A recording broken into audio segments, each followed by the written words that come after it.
if the overwhelming majority of a society is doing one thing and doing it every day, it's hard for individuals to stand out and say, hey, wait a minute, what you're all doing is wrong. It's seriously wrong. As a vegan, do you ever feel like you're living in a parallel universe, aware of things that many others don't even seem to notice, let alone acknowledge? I'm Chrissy Benson, host of the Vegan Posse podcast. We talk with vegans from around the globe who, like you, are living lives of integrity and compassion with an eye toward justice. Through their personal stories, you'll come to see that you're not an outlier. In fact, you're part of an entire posse of individuals who aren't just keeping the peace, they're creating it through their food choices and beyond. You won't be saddling up, but you're in for the ride of your life. Welcome to the Vegan Posse. Hey Posse, I'm Chrissy Benson, host of the Vegan Posse. I'm so excited to introduce this week's landmark episode. But first, I'd like to mention two books that you really ought to pick up in time for the upcoming holidays. First is a funny read featuring a vegan protagonist and a revolutionary self-love message. Yes, it's Marrying Myself by me, Christine Melanie Benson. You can find it on Amazon and everywhere else, or check out my website, christinemelaniebenson.com, for all the info, including a special Marrying Myself playlist. Make sure to get lots of copies for all your family and friends. Together, we can normalize veganism through the arts. And the other book that you don't want to miss is by this week's guest, Peter Singer. It's called Consider the Turkey. Make sure to also get lots of copies of that to encourage all your friends and family to indeed consider the turkey, not just during Thanksgiving, but year-round. And as always, if you have comments, guest suggestions, or questions for Posse Talk with Jen Hawk, send them to veganposse.email@gmail.com. And on that note, I'm thrilled to introduce this week's episode with, yes, the extraordinary Peter Singer. He's been called the world's most influential living philosopher. He's been credited with starting the modern animal rights movement, and his work was certainly integral in my own vegan journey. I won't even attempt to list his many credentials and works here, but you can find his full bio in the show notes below. This month, he was featured in a New York Times interview titled, Peter Singer Wants to Shatter Your Moral Complacency. But between you and me, the Vegan Posse really got the full scoop. So enjoy. Peter, welcome to the Vegan Posse. Are you ready for the ride of your life? Well, I'm 78 years old. It's a little late perhaps to have the ride of my life, but I'm certainly ready to talk to you. Looking forward to that. Excellent. Me too. Well, I am delighted to have you on the show today because your book, Animal Liberation, was one of the integral influences in my own vegan journey. In fact, this copy that I'm holding right here was a copy that you signed almost exactly 10 years ago. It's dated 10/16/14. So that was a few years after I went vegan. It was at an event. I don't know if you recall this event. It was in New York City called The Future of Food, I believe. All right. Panel discussion, and you were not on the panel, but somewhere it was announced that you would be in the audience in attendance, and so I came prepared with my copy. They were serving cricket bars at that. Right. Yes, that's right. I do remember that event. Yeah. Yeah, well, hopefully that's not the future of food, but we'll see. Right. Well, it's funny because crickets have become more prominent since that time. And that was the first time that I remember seeing those bars and then seeing the ingredients and realizing, oh, they mean actual crickets. Yeah, they do. Really. So anyway, I've got a lot of questions for you, ranging from food to philosophy to philanthropy. So I'm just going to jump right in, and we'll see how much territory we can cover. Now, some of this have heard this story before, and I'm sure you've told it many times. But can you please take us back to exactly how and why you stopped eating meat? Yeah, certainly. So I was a graduate student at the University of Oxford. I grew up in Melbourne and went to the University of Melbourne, but then after graduating, I got a scholarship to do postgraduate work at Oxford. And I was 24 years old at this time. I was sort of a year or so into the postgrad work. And quite by accident, I had lunch with a Canadian student called Richard Keshen, also a philosophy student. I mean, it wasn't by accident we had lunch. We got into a discussion after a class, but the class had nothing to do with animals or vegetarianism or anything like that.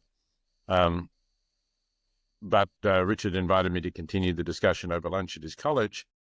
And when we got into the dining hall of the college, we were offered a hot dish consisting of spaghetti with a kind of brown sauce on top of it. And the alternative was a salad plate.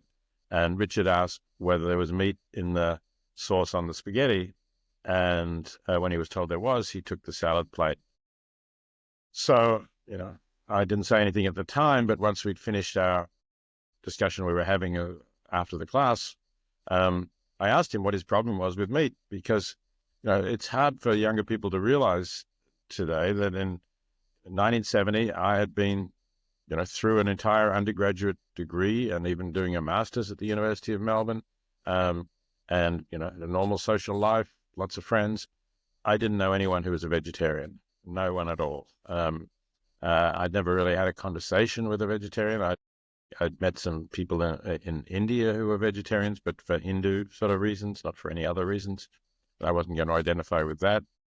So it was quite surprising to me that here was this Western Canadian philosophy student who wasn't eating meat.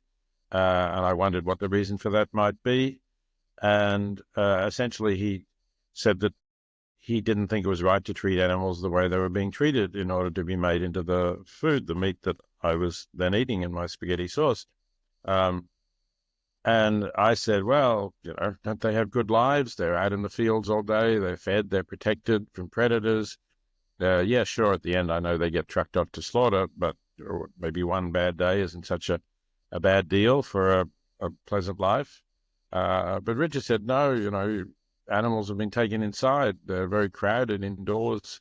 Really, their welfare is quite horrible, and they'd be better off never to live at all.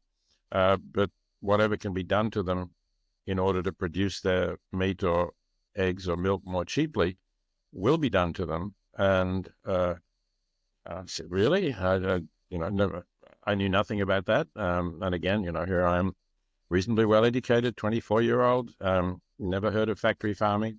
But Richard recommended a book by Ruth Harrison called Animal Machines, which I think was the only book on factory farming, and it wasn't a well-known, much-discussed book. But I read it, and it was very powerful, really confirmed through quoting from the farming magazines what Richard was saying, that whatever could be done to animals will be done if it's profitable. Their welfare isn't really an issue for the producers. And so, I started thinking about what's the moral status of animals? Why are we entitled to treat them this way? At first, that was my assumption, surely what I've been doing all my life and what everyone I know has been doing all their lives can't be wrong. But the more I thought about it, the more I read some of the clearly self-serving justifications that philosophers of the past had written about why it was okay to eat meat, and what why animals didn't have rights but humans had rights. I started to sort of see them as really hollow. It's kind of like the justifications that slave owners gave for owning slaves. So after thinking about this for a couple of weeks and talking to Renata, my wife, about it, I decided that we ought to become vegetarians. At that stage, we did not become vegans. That was, I wouldn't have known what the word vegan meant before the conversation I had with Richard, and even then, there were very few vegans around. Richard himself wasn't vegan. I learned that there was this vegan society in the UK. I think it had about 300 members. It was probably most of the vegans in the UK at the time. So that was a step too far. But but it was, going vegetarian was a really important step on the path. And your wife was on board with this decision? Yeah, she thought she said, well, we don't need to eat meat, I'm sure we can live without it. And, if the animals are being treated that badly, then we shouldn't be part of it. And did Richard himself remain vegetarian? And did he ever go vegan? I don't think he went completely vegan. I'm still in touch with him, and we see each other from time to time, although, he's in Canada and I'm now in Australia, so it's a bit far, but I saw him. He came to my farewell conference at Princeton University, gave me last May when I've retired from Princeton now. And, so I think he's still, vegetarian, maybe sort of obviously not eating eggs unless they're free range, but maybe still eating some animal products. And at the time that you made that decision and decided to stop eating meat, how did that affect your social life and your personal relationships? Well,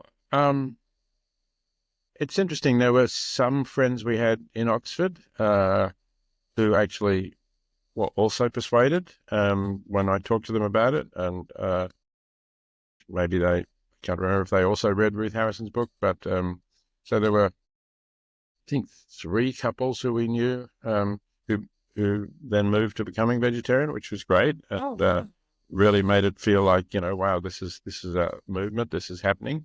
But there were some others who were pretty hostile. One of them said we'd become Puritans. She thought it was like somehow we had this moral thing about giving up things, as if we were abstaining from alcohol or sex or something like that. And of course, it was nothing like that. And was it hard for you at all, or are you just one of those people who can make a decision and stick to it, based on purely logical, ethical, philosophical grounds? Well, look, at first we missed some of the dishes that we cooked. We had to change our entire repertoire of dishes, obviously, because we were cooking meat really pretty much every dinner anyway, and eating it sometimes for lunch. So all of those recipes that we had to throw out. For a while, actually, we tried substituting. There was a textured vegetable protein product you could buy at health food stores, and not in supermarkets at all, but in health food stores you could get this thing called Proto-Veg. But it was really pretty bad, and wasn't easy to digest either. It was a textured soy thing. So for a while we tried just using the same recipes, or at least those that had, something like, I don't know, beef stroganoff or something, that had pieces of meat. We tried using that, but after a while we gave it up and we shifted our cuisine more towards Mediterranean foods and Indian and Chinese, Japanese foods without the meat dishes, because we just found more variety there. Meat was less essential to those cuisines. So a lot of the cooking we do is in that tradition, although, now we've adopted some other recipes as well. Right. And did you ever waver? Did you ever think, oh, this is just too hard, it's too much of a pain in the neck? No, we never. Ethics, who cares? No. No, we never really thought about going back. Yeah, I can relate to that. But it's interesting for me because when I think back to reading your book, Animal Liberation, at the time I had gone vegan and I was committed to it. But even back then, I still thought of animal rights and animal welfare as kind of a fluff issue, something worth considering when making food choices, but small potatoes in the bigger ethical landscape. But reading your book and several others helped me see that what happens to non-human animals and how we humans treat them is not a fluff issue, but really a fundamental moral issue. So did you know what you were in for when you wrote Animal Liberation? Did you kind of foresee the trajectory of your... Oh, sure. I thought that this is, a huge neglected issue, undiscovered issue, really, for most people.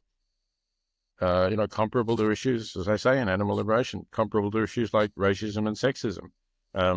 And you can't just say, well, they're not human, so they can't. I mean, that is exactly the speciesist attitude, to say if they're not members of our species, they can't. You could sort of say, well, humans have higher cognitive abilities, but then you have to say, well, why does that really matter? If the animals can suffer, it's the suffering that matters, isn't it? And if you accept that, then even if you say, well, maybe they don't suffer the same way that humans do, but the numbers are so vast, and unfortunately they've got even greater in the 50 years since Animal Liberation was published. So you can't neglect the issue. You can't say it's not an important issue. It's a hugely important issue. And also, of course, nowadays, I didn't know this in 1970, but nowadays it ties in with climate change, which is the other enormously important issue, that animal agriculture is a major contributor to climate change. Right, right. And not to mention that, what we do to non-human animals, we inevitably end up doing to humans as well. It's kind of how we learn to live and how we learn to treat others. And so what I've come to see is it's all part of that same package. But one of the points that you make in Animal Liberation, which again in hindsight seems so obvious, but it's that we need to consider these lives not from our perspective of how valuable they are, but how valuable they are to the being that holds that life. Maybe we don't think it's that worthwhile to be able to, nose around in like a pasture or, roam freely like in grass and not do much else with our lives. But, to those beings, it's everything.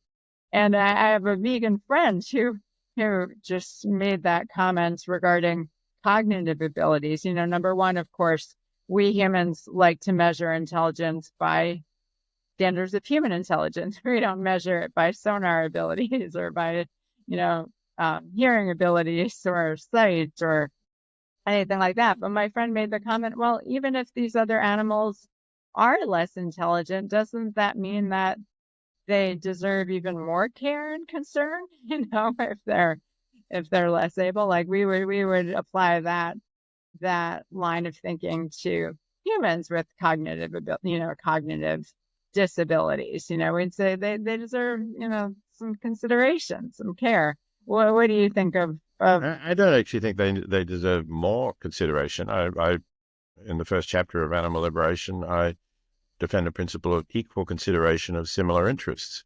So I just think we should not discount their interests as we are currently discounting them. They have interests. They have an interest in not feeling pain and not suffering. And that has many different forms. It can be physical pain and physical suffering. It can be thirst. It can be heat. It can be boredom as well. It can be having nothing to do for a species who has evolved to forage around for hours and look for food. So you take animals like pigs who evolved to forage in the forest all day, and then you put them inside, and once or twice a day you put a bowl of food in front of them, and they eat that in a few minutes, and then they have nothing else to do all day. So I think all of those interests need equal consideration with ours, but I'm not going to say that they should get more consideration. The problem is that now we give them unless they're our companion animals like dogs and cats, we give them very little consideration. So the cows and pigs and chickens and fish, for example, who we eat, we just don't think of as individuals who have been harmed by this process of turning them into the food that is on our plate. Yep. And I think about, what a slave I am in many ways to creature comforts. I don't like to be too cold or too hot or be uncomfortable in any way. And, these non-human animals in these factory farm conditions, often they don't have a moment's ease or comfort. And the fact that, society and I myself was able to ignore that or just not notice that reality for so long is pretty mind-blowing.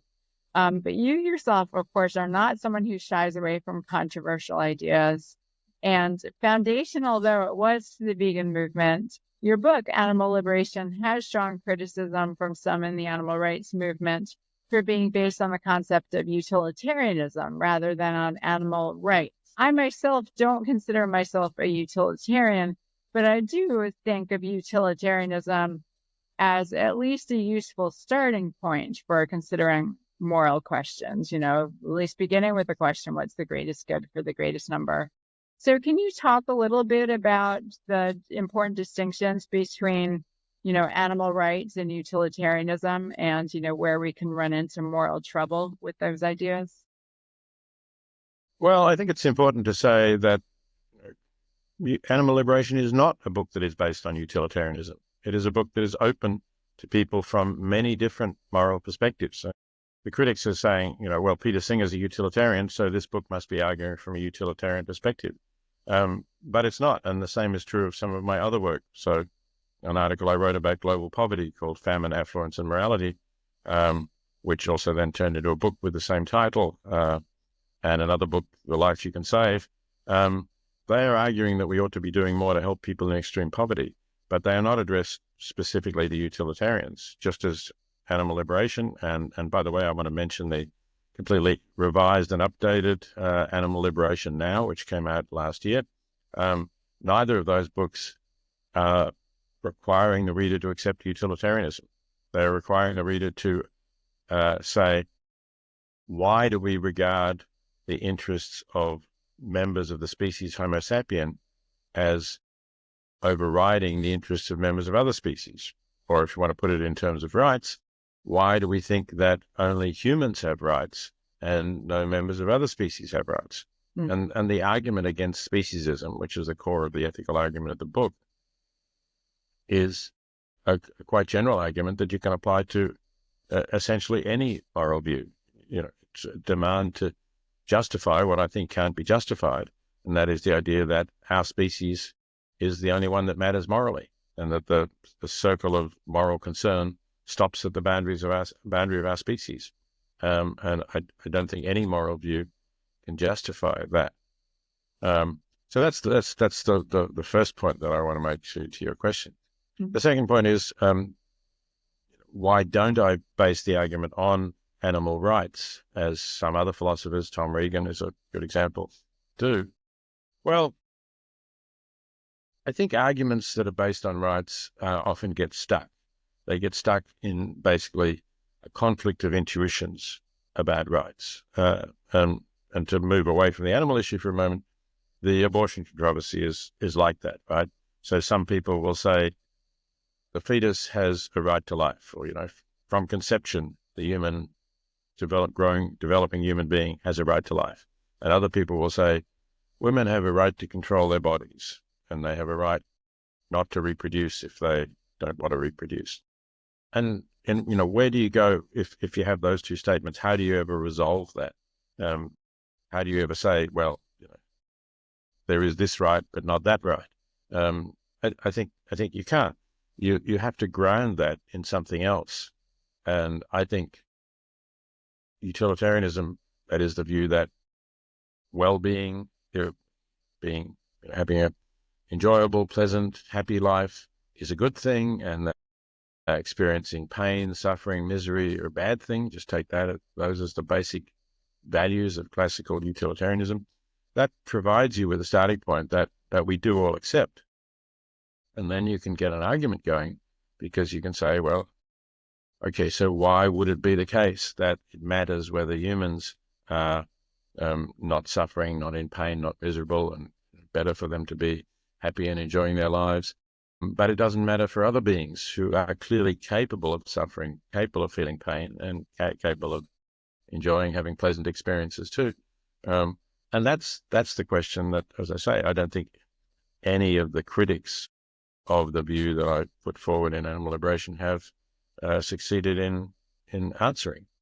So that's why I say it's not a utilitarian book. And sure, I know there are lots of people who are not utilitarians, who have some objections to utilitarianism. There's a big literature about that. I've contributed to that in a number of books. So most recently in a co-authored a book called The Point of View of the Universe that I co-authored with a Polish philosopher, Katarzyna de Lazary-Radek. We try to defend utilitarianism in detail there, drawing on the work of a 19th century utilitarian called Henry Sidgwick. So, yeah, we can have that discussion. I'm quite happy to have it. But I don't think it's really at all necessary for a discussion of the views I put forward in Animal Liberation and Animal Liberation Now. Yes, I mean, I myself, when I read the book, I didn't take it that way. I didn't take it as a utilitarian, but that's what's kind of bandied around at animal rights conferences, is this supposed dichotomy between rights and utilitarianism. And I'm somewhat of a similar view, although not nearly as, philosophically disciplined as you in the view, but just rights, kind of like the concept of souls. We can just talk about them. It has these vague ideas that we have, but why do we have them? Who says that we have them? And if we have them, does that mean that other people are then obligated to give us things? Because we have, it just gets very, very muddy very quickly. So yeah, I didn't read your book that way, but again, that's something that I hear a lot. So I wanted to give you to talk about it. I know people talk about it. I think it's actually a pity when people who are already within the animal movement spend too much time saying, are you a supporter of animal rights or of animal welfare? I think, we're a small movement. We're pushing against a vast industry of animal exploitation and animal abuse. And I think we need to work together on getting change, and whether we defend that from a rights or a welfare point of view, that really isn't the issue. I mean, for me, there are issues within the movement. There are issues about organizations that focus on the welfare of cats and dogs, and ignore the vast majority of animals on whom humans inflict suffering. And those animals are overwhelmingly not cats and dogs. They're far more cows and pigs and chickens, especially chickens, and also, of course, fish. So I think that's where we need to be thinking about, if we're supporting an animal advocacy group, is it really advocating for all animals or only for those a small minority for which people have special affections?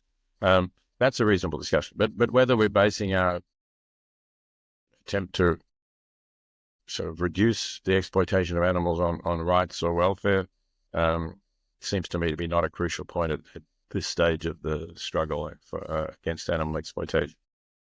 Yes, I get where you're coming from on that. So I've got a kind of peripheral question that's really just a point of curiosity for me.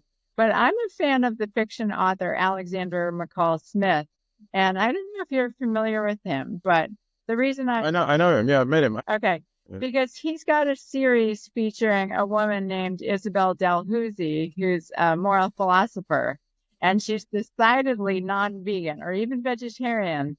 And I've, in fact, written several letters to Alexander McCall Smith suggesting that as a moral philosopher, Isabel really ought to at least address the question of whether it's morally justified to eat animal products. And I did at one point get a note back from his assistant, which seemed to suggest that he was going to, consider this issue.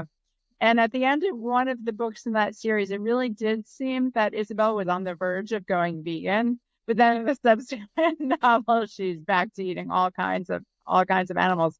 So yeah, I wondered if you said you've met him, and I wonder if you've ever broached this subject with him. No, because at the time I met him, he was actually a lawyer doing bioethics. He was not a novelist. It's quite a while ago. I haven't really had contact with him since he became a maybe a note from you would undoubtedly go a lot further than a note from me. So I would love, for my own entertainment and satisfaction, I would love for you to write to him. Because again, in the book, she's a moral philosopher. She's the editor of the Journal of Applied Ethics or something like that. And right. Again, well, there are such people who are moral philosophers and even edit journals in ethics who are not vegans. Yeah, I mean, no doubt. But I mean, he's living in this day and age. She's a fictional character, and like surely she's heard of vegetarianism, and surely, Oh, she'll have heard of it. Yes. that she would have considered the issue. And not to mention in some of his other series, he's definitely got some anti-vegan propensities. He's got a character, an unfortunate little boy named Tofu, parents whose mother is vegan, who's raising and making him be vegan. And he's the butt of Yeah. lots of jokes and ribbing, and his mother's made out to be a total psycho. So I guess his own views, and that's why he's not very likely to shift at this point. Yes, and yet he has these scenes, writing from the point of view of a dog and just different animals, and so it's just this extreme cognitive dissonance. But anyway, I would just urge you in your free time now that you're retired from Princeton, um, maybe. Thanks. There's not a lot of free time, I have to say. Although I'm not teaching at Princeton, I've taken up doing this podcast, Lives Well Lived, which is keeping me quite busy, and I've got writing that I still want to do. Yes, yes. Well, But I'm not really retired. I'm simply not teaching at a university anymore. Well, I certainly wasn't intending to imply that you've become a couch potato, but I just would love to see somebody hold his feet to the flame regarding veganism, because again, moral philosopher. I mean, come on, come on. Getting back to your work and your teaching. What's it like to have retired from Princeton? I mean, you were there for so long, and tell us about that and the impact that you feel you had there. Yeah, I was at Princeton for 25 years, although the last few years I was only half-time. I was only one semester there because I wanted to be back here in Melbourne to help our children with their children, with our grandchildren. Uh, yeah, but it was a great experience. I mean, Princeton is a wonderful university. It has fantastic resources. In fact, it has an unfair amount of resources, I would say, compared to educational institutions around the world. But that makes it a great place to be in terms of teaching. You have relatively light teaching loads. You have excellent colleagues. You have very good students, most of them, and you have time to do your research and writing. Plus, one of the big factors about going to Princeton for me is that, again, and this is not a good thing in itself, but America is very hierarchical. For all this talk about equality, America is an extremely hierarchical society, and that is reflected in the university system. It has these elite universities, Harvard, Yale, Princeton, maybe half a dozen others. And if you're a professor at one of those universities, it's like you've got a megaphone. People are much more likely to hear what you say. Newspapers are more likely to publish your essays in their opinion pages. Your books are more likely to get reviewed. So all of that was very helpful because that was really what I wanted to do. I want to have an impact on the world. I want to change the world in ways that will make it a better place. I mean, less suffering, better lives for all, both human and non-human. And being at Princeton, I think, helped me to achieve that, helped me to have that impact. And also, as I said, it was great to have students to talk to and try out your ideas on, have discussions with, and get feedback from. All of that was great. There were various reasons why I decided I didn't want to go on. Partly, as I mentioned right at the beginning of this interview, I'm 78 now. I think people of my generation do need to move on and create spaces for younger academics to fill those positions. Am I still, as good a teacher, as good a philosopher as I was when I came to Princeton 25 years ago? Probably not, I'd have to say. I don't know, but, I'm certainly aware that other people of my age are starting to be, not quite at the top of their game. Obviously, we had a dramatic example of that when we saw President Biden in the recent debate with Donald Trump.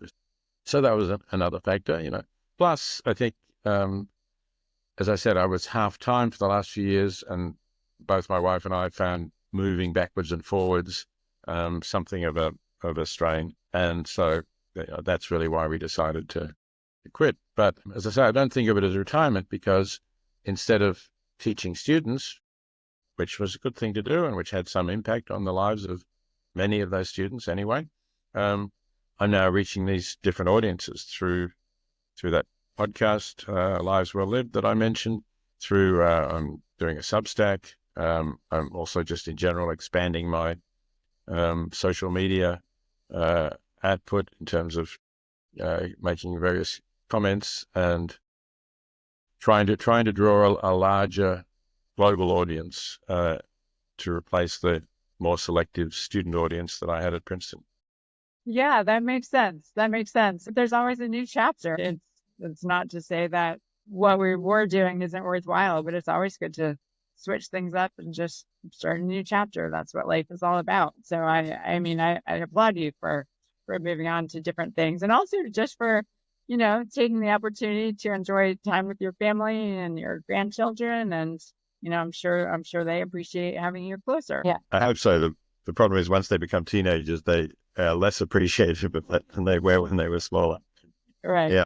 So at Princeton, how many students in your classes would you say ended up going vegan or vegetarian? It's really hard to say. I think when I taught a large class, I regularly taught a large ethics class that had more than 200, sometimes more than 300 students in it. And I would say, of that group, certainly there were 10 or a dozen or so who would tell me afterwards that they had become vegetarian or vegan. There may have been others who didn't tell me about it. And certainly there were some who did not change immediately during the class, but I thought about it later. Some of them have written to me and told me about that change that they made later on. So it's really, I don't have any real hard figures that I can put out there, but yeah, certainly it makes it has an impact. And some of them, of course, have been influenced by reading the book, Animal Liberation, and hopefully the new one as well. So that's another group of people, not exactly students that I taught, but in a way byproducts of my other products of my ethical views. Oh, yes, for sure. I mean, again, this is a question that all of us vegans, at every single animal rights conference and vegan conference I've ever attended in my life, we're all trying to find the silver bullet and, the way to get this message across. But it really does seem pretty simple. Why hurt animals if we don't have to? And I've said many times, to me, that doesn't seem to be a particularly high moral bar. Yes, we can argue about like what have to means, but just generally speaking, why would you say that society as a whole is still so resistant to relinquishing its exploitation of non-human animals?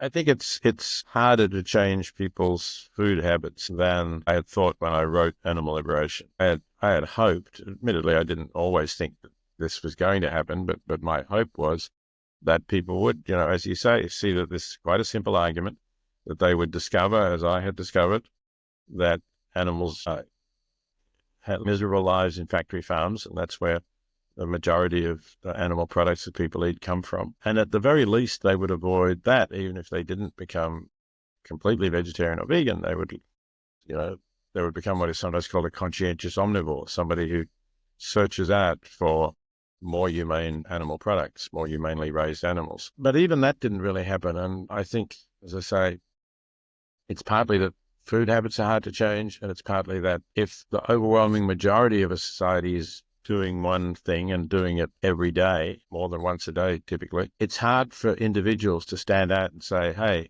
wait a minute, what you're all doing is wrong. It's seriously wrong. If you do that, you risk sort of seeming self-righteous, seeming, holier than thou, I'm right and you're wrong.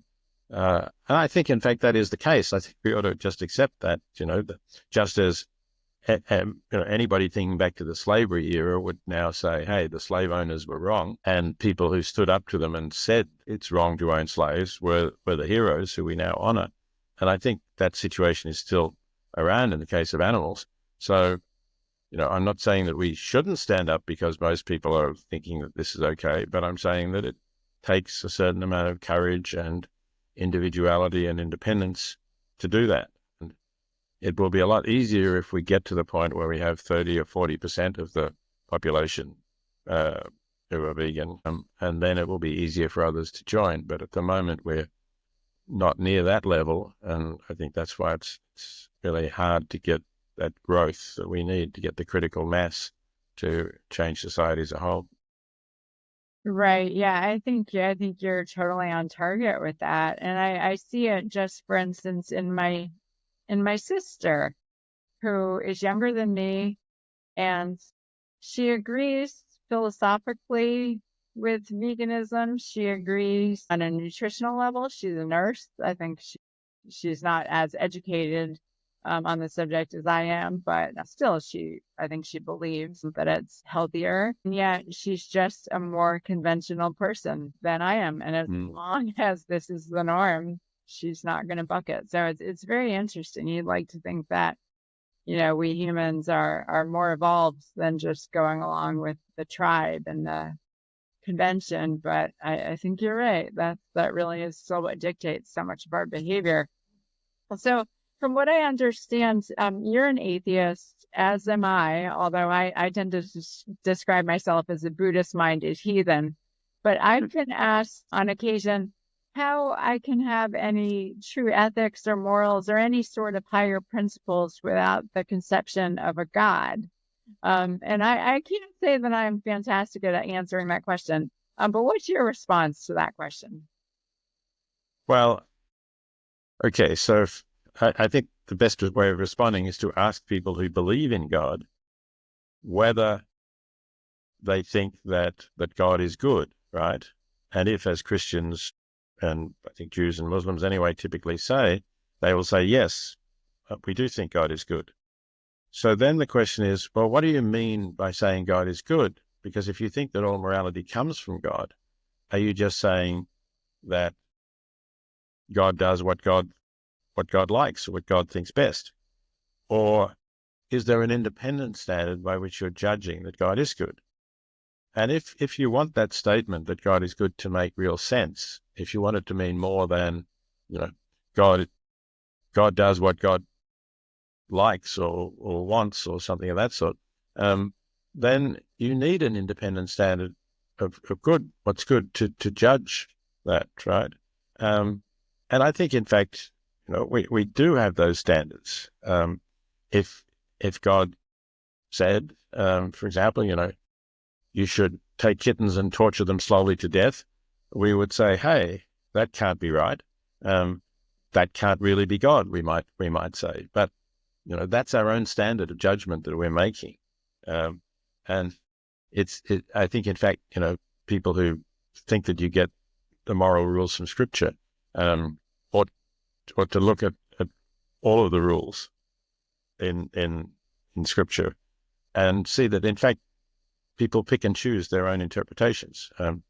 Again, on the podcast Lives Well Lived, we did an interview with an author called A.J. Jacobs, who a few years ago had a bestseller with a book called A Year of Living Biblically. And he wrote down all the rules in the Bible, the Old and New Testaments. There are about 700 of them, and then tried to live by them. And it's impossible because, in fact, they contradict each other in various ways, and some of them just seem completely crazy to most people. So we have to have our own standards of what is good and what is right and wrong, to choose which of the rules we think are important, which ones we follow, and as I say, to talk meaningfully about claims like God is good. So even for a theist, I think you need an independent set of standards of what is good, and if a theist needs that, then of course an atheist can also have those independent standards. Yeah, that makes total sense. Thank you. So you've got a book that's going to be coming out around Thanksgiving time called Consider the Turkey. Tell us about that book and what prompted you to write it? Yeah, so I wrote an essay a few years ago with the same title about the way in which turkeys are produced particularly in the United States. The United States eats far more turkeys than any other country, and a lot of them, of course, are eaten at Thanksgiving. 46 million turkeys actually are killed for Thanksgiving each year in the United States alone. And USA. yeah, right. Uh, and they're, 99.8% of them are factory farmed, virtually all factory farmed. Um, they are bred to have huge breasts because every American at Thanksgiving wants a slice of the breast of the turkey. That's the bit that's most popular to eat. And they're bred to such an extent that actually they cannot mate. The male's breast is so large, it gets in the way if he attempts to have sex with a female turkey. So, Americans don't realize this, but every one of those Thanksgiving turkeys, the breed known as a broad-breasted white, which is the dominant breed of the turkeys people buy in supermarkets, every one is produced by artificial insemination. That is, there are workers who spend all day masturbating male turkeys and collecting the semen, and other workers who grab female breeding turkeys, basically invert them and could really say sexually assault them. They squirt the semen up into them, which they certainly protest about. It's not something that they enjoy. So that's one fact that I think very few of the American families who gather around a turkey for Thanksgiving know about, but I think they ought to know about it. And there are many other facts about turkeys, the way they're raised, the way their parts of their anatomy are cut off so that they don't kill each other from the crowding and the stress of crowding indoors. The way that now that we have endemic bird flu, the way they're killed when a few birds in a shed get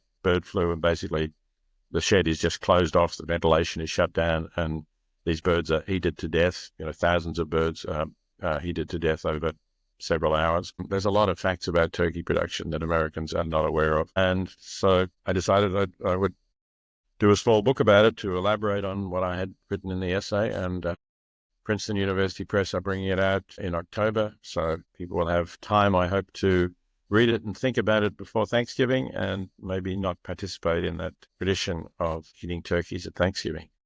And I put in some plant-based recipes at the end of it for those who want alternatives. Perfect. Yeah, it's amazing to me. I mean, that's a reality that's really been brought home to me really over the past year, thanks to people like Lee Hall and attorney Mike Dorf. But just the fact that the animals in our factory farms are veritable caricatures of the original species, because they are selectively bred, like you mentioned, with the disproportionately large breasts.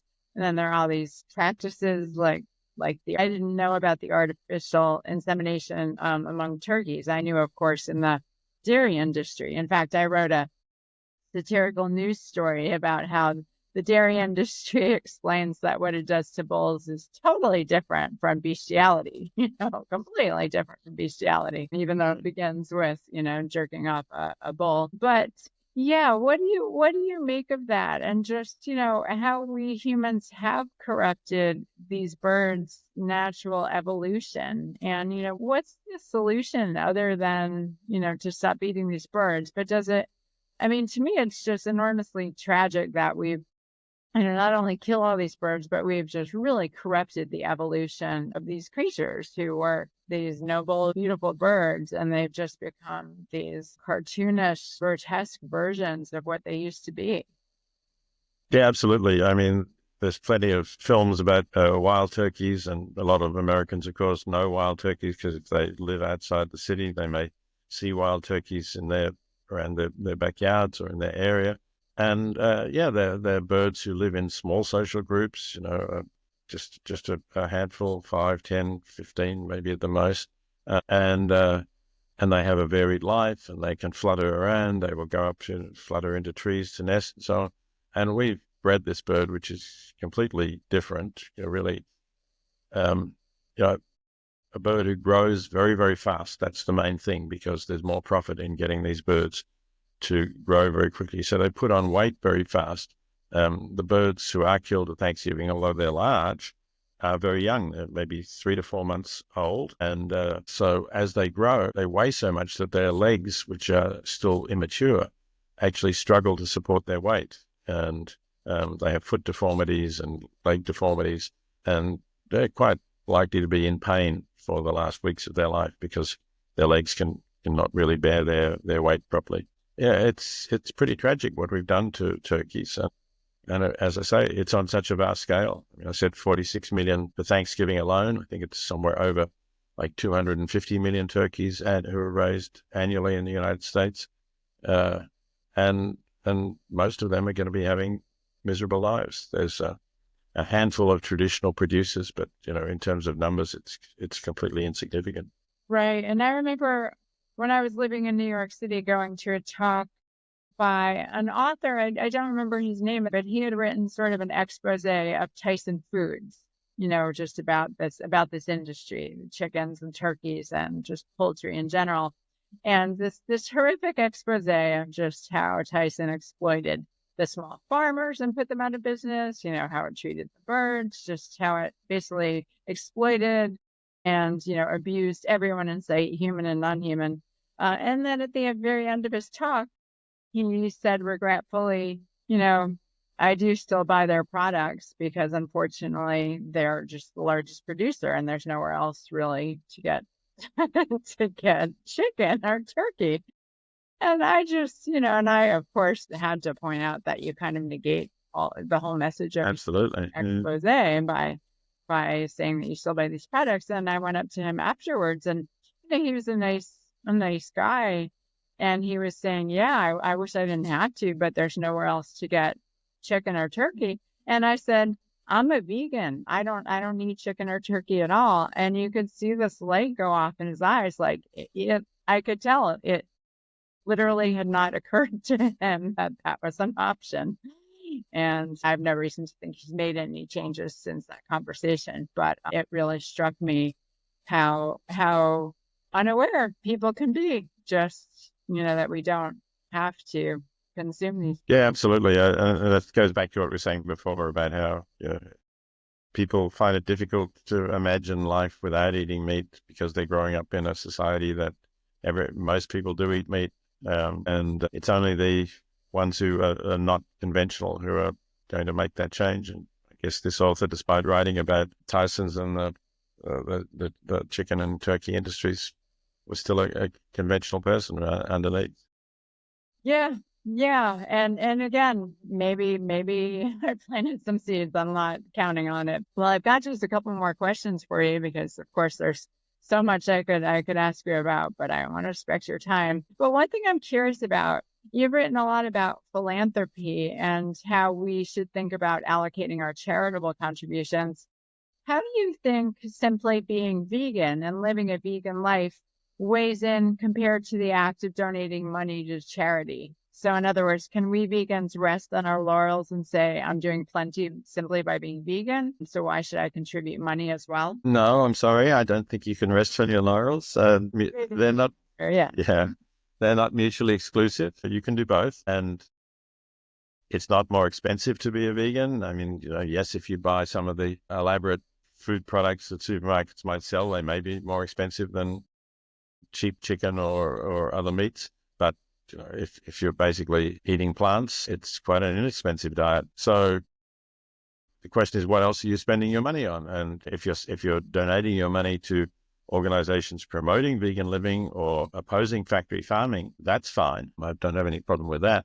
But if you're spending a lot of money on things that you really have no need for, that are basically luxuries, then I think you can think about what else you could do that is positive, that would make the world a better place.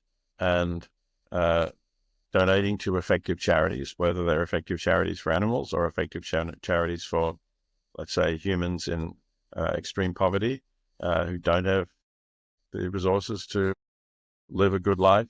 I think both of those are important things to do that we can do as well. Yeah. The change to a vegan diet is a good one, but no, it's not enough to say you're really living a fully ethical life. Right. And again, like we've touched upon, I personally do think that's a rather low moral bar. I mean, it's unconventional, so it's more than most people are willing to do at this point in time.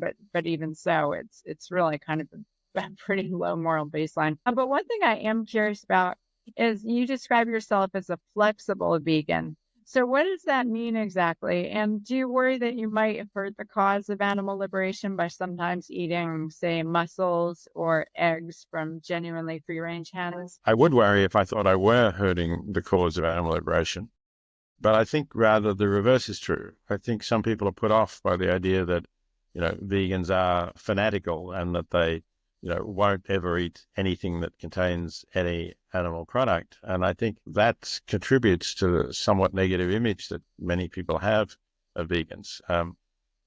And I think, it's good to make the point that this is not like a religious doctrine. It's not like keeping kosher where, the tiniest infraction of an insect on a lettuce leaf means that you can't, the lettuce leaf isn't kosher or something like that. So I think saying, look, you can be a vegan in the vast majority of your food choices, but if occasionally you are not, that doesn't necessarily negate what you've been doing all of the time. The main thing is not to make a substantial contribution to industries who exist because they inflict suffering on animals. That's my view. And of course, some people will be vegans for climate change reasons and for health reasons and whatever other reasons there are. There are several. So I think if you take that view, then that seems to me a more reasonable sort of position to take, right? So you mentioned mussels or oysters. It's not that I actually go around looking for mussels or oysters to eat when I go somewhere to eat. I can't remember really when I last ate one. But if somebody says, well, you say that it's wrong to eat animals because they can suffer, but do you really think an oyster can suffer? Well, when I look at what we know about the nervous systems of oysters and their lives, which basically mostly spent clinging to a rock, no, I think it's unlikely that they can suffer. So is there anything wrong with eating them? Well, I'd have to say no. The issue with genuinely free range eggs is a bit more difficult because certainly the hens will be still killed when the rate of lay drops off. And there's also the question about what happens to the males of the laying breed because they are not commercially suitable for raising for meat. So yeah, there are more compromises there. But if you go to one of these places and you see hens outside scratching in the grass and basically having a good hen type life, it's hard to deny that it's nice that these hens can be outside. It's good that they can be having that kind of life.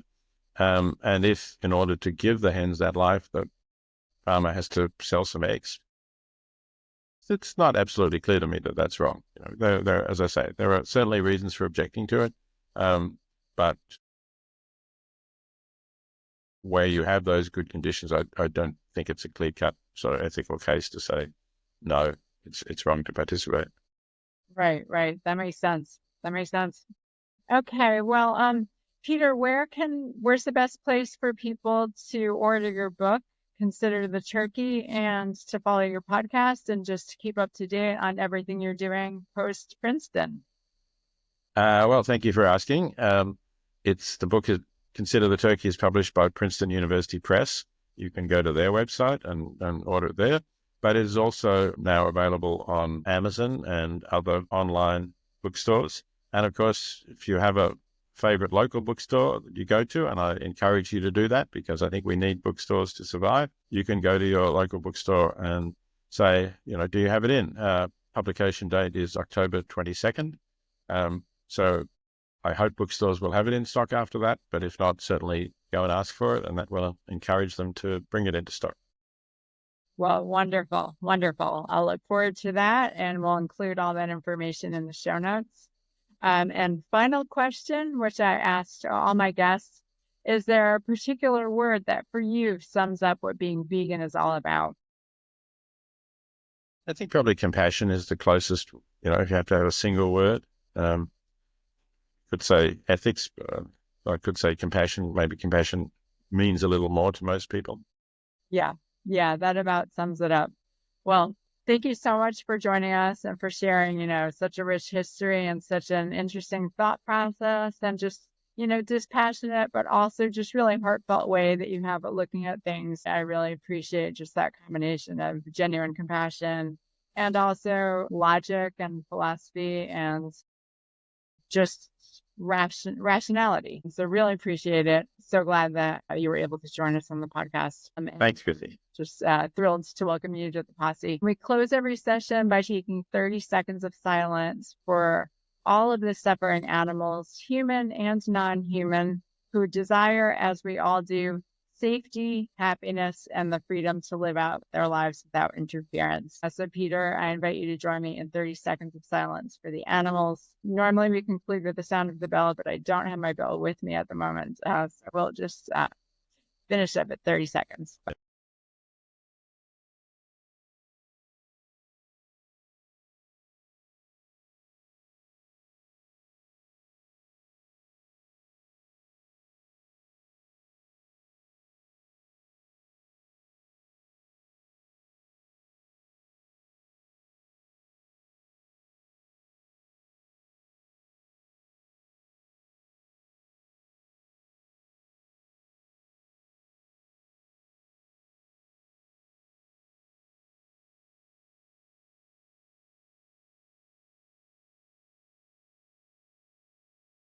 Thank you, Peter, and thank you, Posse. See you next time. Until then, stay strong and stay true. Thanks, Chrissy. Great talking to you. Bye. Likewise.